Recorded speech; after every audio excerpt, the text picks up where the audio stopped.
Hello बच्चों, देखिए मैं आज आप लोगों को द गोल्ड वॉच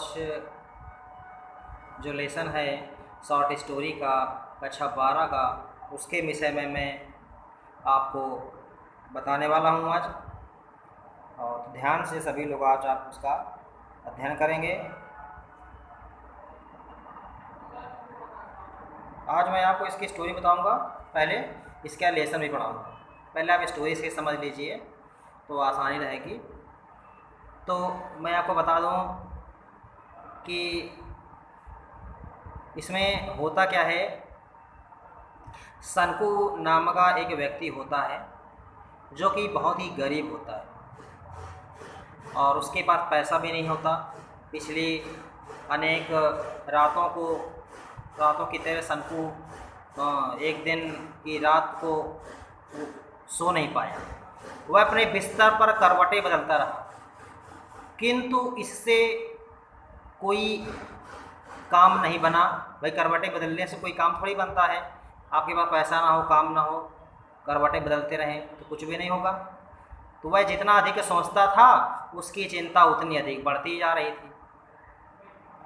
और उसने उस अंधेरे में अपनी आंखें बंद कर ली। रात को उस लेटा हुआ था, रात में उसने अपनी आंखें बंद की और अपनी फटी हुई चटाई पर लेट गया। तो भी उसे सब कुछ इतना ही साफ, अपनी समस्याएं रात के समय उसे उतनी ही साफ दिख रही थीं मानो वह दिन में देख रहा हो। और इसके बाद जो है सब कुछ बिल्कुल साफ दिखाई पड़ रहा था। उसने अंधेरे में अपनी आंखें बंद कर ली और अपनी फटी हुई चटाई पर लेट गया। और इसके बाद जो है तो उसे सब कुछ इतना साफ दिखाई दे रहा था जैसे मानो वो दिन में देख रहा हो। सूना पड़ा हुआ दफ्तर का कमरा, अपने दफ्तर के सोचता है, विचार करता है। अपने दफ्तर में वो पहुंच जाता है विचार करते हुए, जब सभी लोग आराम करने के लिए या दोपहर के भोजन के लिए बाहर चले जाते हैं। कांच की खिड़की, उसके ऑफिस की कांच की खिड़की थोड़ी सी खुली रहती थी और अंदर रखी हुई टेबल के एक किनारे पर कुछ मोटी पुस्तकें थीं और दूसरे किनारे पर एक कलम, स्याही की एक बोतल तथा ऐसी ही कुछ वस्तुएं रखी हुई थीं। और बीच में एक पुस्तक पर सोने की चेन लगी हुई एक सोने की घड़ी रखी हुई थी। इस तरह का सामान उस पर रखा हुआ था। खिड़की को खोलिए, वो मन में सोचता है कि खिड़की को खोलिए और अपना हाथ 1 फुट अंदर की ओर बढ़ाइए और बस आसानी से आप इस घड़ी को उठा सकते हैं। और प्रत्येक व्यक्ति दोपहर को भोजन के लिए बाहर चले जाते हैं और किसी कुछ मालूम भी नहीं पड़ेगा, ऐसा विचार करता है सनकू। इसके पिछले अनेक दिनों किए गए अपने प्रयास, अपना भय और अपना संकोच उसे याद आने लगा। उसे उस समय वहाँ कोई भी दिखाई नहीं दे रहा था तो भी उसे भय लग रहा था। वह कांप रहा था और अपनी सांस तेजी से उसकी सांस जो थी तेजी से चल रही थी। यही कारण था कि वह घड़ी उठाने से हर बार रुक जाता था, क्योंकि उसकी हिचकिचाहट, उसका भयपन उसको उठाने पर, ठीक है ना, उठाने से, उस घड़ी को उठाने से रोक देता था जिस पर जो है सोने की चेन लगी हुई थी। इसके बाद और अधिक देर तक टाल मटोली करने से काम चलने वाला था नहीं, क्योंकि पैसा उसके पास था नहीं। और यदि वह अधिक विचार कर रहा होता तो वह कुछ भी नहीं करने योग्य रहता। संभवतः वह मूर्खता के कारण अपने मन की इच्छा को जोर से कह भी सकता था। इसलिए उसे अगले दिन उस वस्तु को अवश्य प्राप्त कर लेना होगा। यदि वह उस वस्तु को प्राप्त नहीं कर पाया तब क्या होगा, ये विचार करने लगा। तो मैं अपने परिवार का भरण पोषण कैसे करूँगा। फिर सनकू के विचार अपनी जीवन को पीड़ा देने वाली समस्याओं के आसपास ठहरने लगे। अगला दिन महीने का तीसरा दिन होगा। अगले 3 दिनों में उसे 13 दिनों का, मतलब अगले दिन दिनों उसे 13 दिन का वेतन 13 रुपये मिलेगा। एक दुकान से खरीदी हुई वस्तुओं के बदले उसे उसको 4.5 रुपये देने हैं। मतलब उसको उसने कुछ सामान उस दुकान से ख़रीदा होगा जिसका उसका 4.5 रुपये उसको देना था।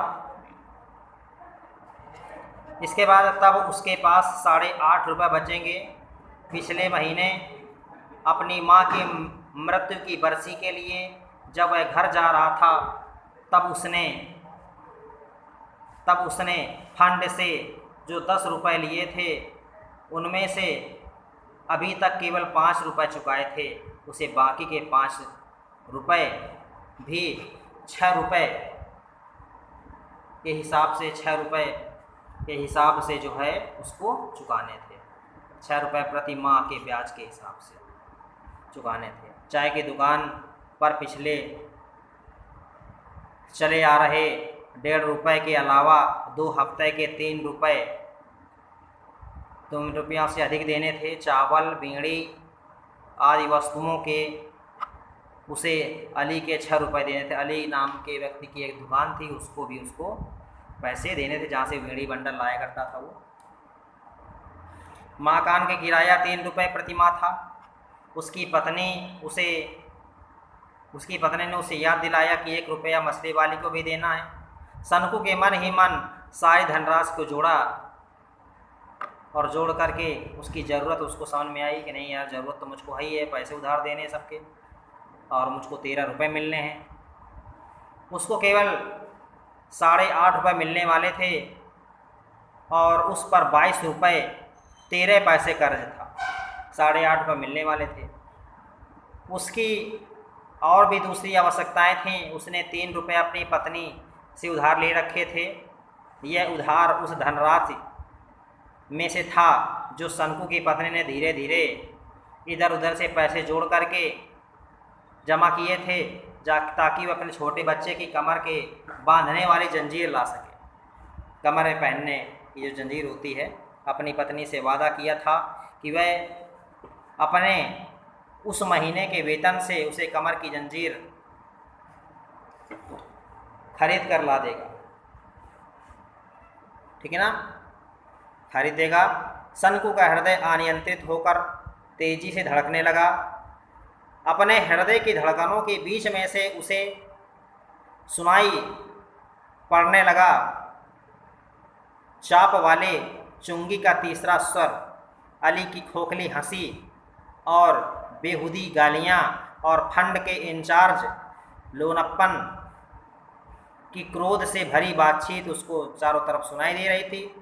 जिन लोगों से कर्ज ले रखा था उसे लगा जैसे कि ये सब लोग उसे शरारती लड़कों की तरह हाथ में लाठियां लेकर एक आवारा कुत्ते की तरह उसे घेर रखा है।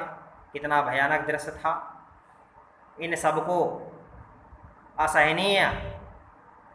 असहनीय पाकर सनकू करवट बदलकर पेट के बल लेट गया और उसने सोचा कल उसे उठा लेने के अलावा उस घड़ी को उठा लेने के अलावा, ठीक है ना, उसके पास मेरे पास अन्य कोई रास्ता नहीं है। क्या उससे कम 20 रुपये नहीं मिल जाएंगे? 15 तक से चली ना 20 की जाएगी, कम से कम 15 रुपये की तो वो बिक ही जाएगी। 15 रुपये की तो वो चली ही जाएगी, उसमें जो है कोई समस्या वाली बात नहीं है। 15 और 8.5 अर्थात 23.5 रुपये, इससे 15 रुपये से अधिक ही मिलेंगे। वह अपना कर्ज उतारने और शांति से रहने के योग्य हो जाएगा, एक ऋण मुक्त जीवन जिएगा। और ऐसा सोचते हुए आराम के साथ वह नींद में डूब गया और इसके बाद सुबह हो गई। और इसके बाद जब सुबह हुई तो सुबह के समय वो जगा नहीं और वह वहीं पर लेटा ही रहा। और इस तरह से बच्चों आज के लिए इतना ही काफ़ी है। आप इसका अध्ययन करेंगे, इसकी कहानी को समझेंगे। आगे कहानी मैं नेक्स्ट वीडियो में आपको